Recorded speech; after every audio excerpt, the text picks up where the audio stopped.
राधे कृष्णा। कैसे हो आप सब। हम आशा करते हैं नारायण की कृपा से आप सब ठीक होंगे और स्वस्थ होंगे। आज हम आपके लिए लाए हैं ज्येष्ठ माह के कृष्ण पक्ष की अपरा एकादशी की व्रत कथा। तो चलिए शुरू करते हैं। एक बार महाराज युधिष्ठिर श्री कृष्ण भगवान से कहने लगे कि हे भगवान, ज्येष्ठ कृष्ण एकादशी का क्या नाम है तथा उसका माहात्म्य क्या है, सो कृपया करके कहिए। तब भगवान श्री कृष्ण कहने लगे कि हे राजन, यह एकादशी अचला तथा अपरा दो नामों से जानी जाती है। पुराणों के अनुसार ज्येष्ठ कृष्ण पक्ष की एकादशी अपरा एकादशी है, क्योंकि यह अपार धन देने वाली है। जो मनुष्य इस व्रत को करते हैं वे संसार में प्रसिद्ध हो जाते हैं। इस दिन भगवान त्रिविक्रम की पूजा की जाती है। अपरा एकादशी के व्रत के प्रभाव से ब्रह्मा हत्या, भूत योनि, दूसरे की निंदा आदि के सब पाप दूर हो जाते हैं। इस व्रत के करने से पर स्त्री गमन, झूठी गवाही देना, झूठ बोलना, झूठे शास्त्र पढ़ना या बनाना, झूठा ज्योतिषी बनना तथा झूठ वैद्य बनना आदि सब पाप नष्ट हो जाते हैं। जो क्षत्रिय युद्ध से भाग जाए वे नरकगामी होते हैं, परंतु अपरा एकादशी का व्रत करने से वे भी स्वर्ग को प्राप्त करते हैं। जो शिष्य गुरु से शिक्षा ग्रहण करते हैं फिर उनकी निंदा करते हैं वे अवश्य नरक में पड़ते हैं, मगर अपरा एकादशी का व्रत करने से वे भी इस पाप से मुक्त हो जाते हैं। यह व्रत पाप रूपी वृक्ष को काटने के लिए कुल्हाड़ी है, पाप रूपी ईंधन को जलाने के लिए अग्नि है। अतः मनुष्य को अपने पापों से डरते हुए इस व्रत को अवश्य करना चाहिए।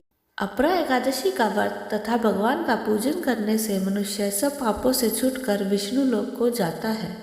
इसकी प्रचलित एक कथा के अनुसार प्राचीन काल में महिध्वज नामक एक धर्मात्मा राजा था। उसका छोटा भाई वज्रध्वज बड़ा ही क्रूर, अधर्मी तथा अन्यायी था। वह अपने बड़े भाई से द्वेष रखता था। उस पापी ने एक दिन रात्रि में अपने बड़े भाई की हत्या करके उसकी देह को एक जंगली पीपल के नीचे गाड़ दिया। इस अकाल मृत्यु से राजा प्रेत आत्मा के रूप में उसी पीपल पर रहने लगा और अनेक उत्पात करने लगा। एक दिन अचानक धौम्य नामक ऋषि उधर से गुजरे। उन्होंने प्रेत को देखा और तपोबल से उसके अतीत को जान लिया। अपने तपोबल से प्रेत उत्पात का कारण समझा।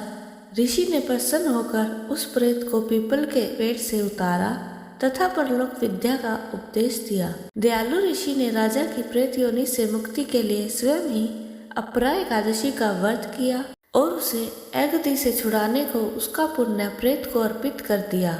इस पुण्य के प्रभाव से राजा की प्रेत योनि से मुक्ति हो गई। वह ऋषि को धन्यवाद देता हुआ दिव्य देह धारण कर पुष्पक विमान में बैठकर स्वर्ग को चला गया। हे राजन, यह अपरा एकादशी की कथा मैंने लोकहित के लिए कही है।